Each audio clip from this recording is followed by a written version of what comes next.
The Right Professor is pleased to announce our inclusion in the Target Corporation's affiliate program. Please visit SDeniseJohnson.com/affiliates for special discounts on your purchases with Target.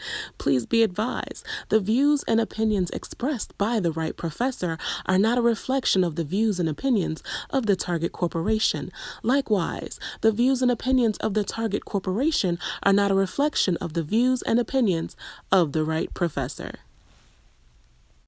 Hi, and welcome to Season 2, Episode 5 of The Lit Minute with me, Professor Stephanie Johnson, also known as The Right, W-R-I-T-E, Professor.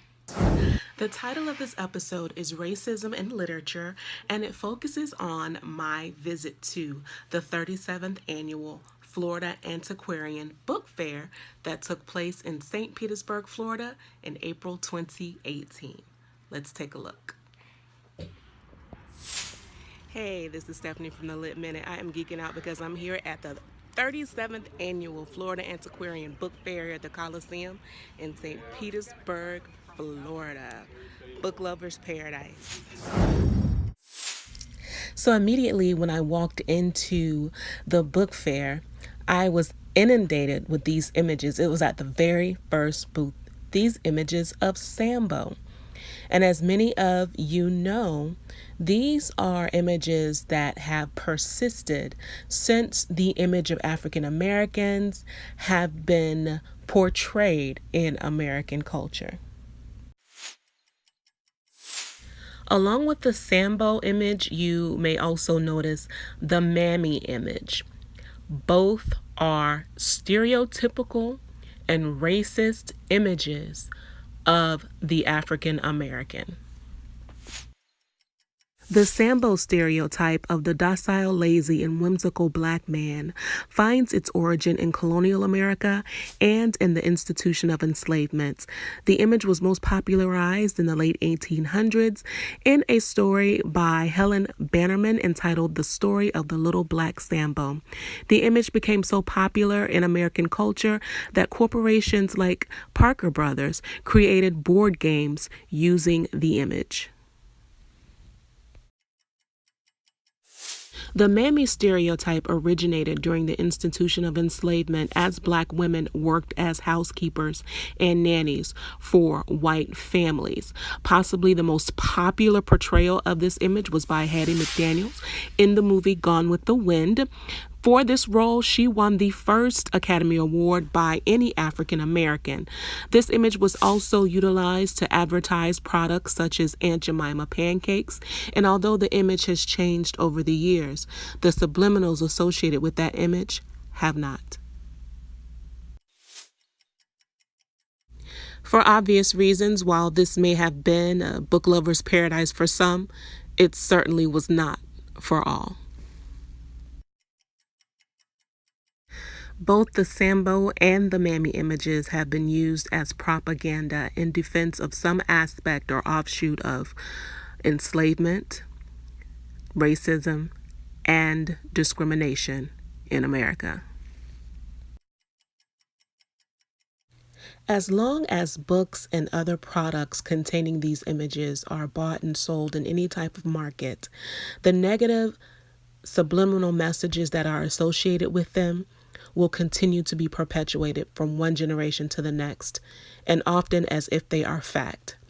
Evidence in our society continues to prove that many black men are regarded as docile, shiftless, and lazy and dependent, and that many black women are considered even superwomen, which may also be a derivative of the Mammy figure who did so much work in the white household. This must change. Change starts with effective research and education. In 1973, Dr. Donald Bogle published Toms, Coons, Mulattoes, Mammies, and Bucks, an interpretive history of blacks in American film. In 1986, Marlon Riggs directed the documentary Ethnic Notions.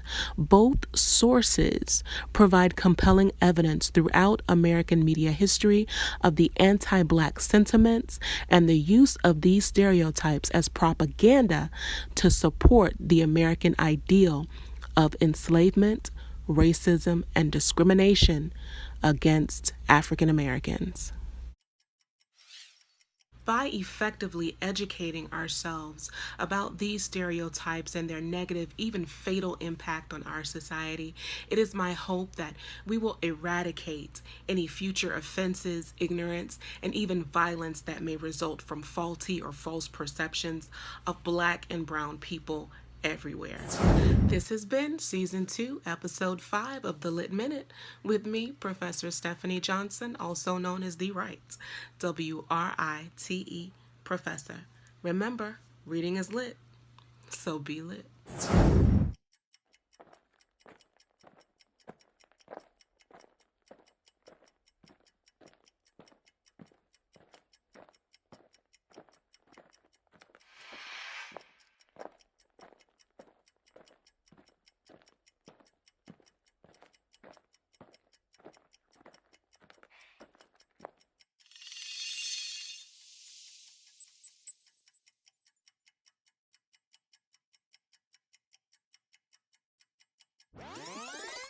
Hi there. Are you enjoying my videos? Do you find them engaging, enriching, and mildly entertaining? If so, share me. Don't keep me all to yourself.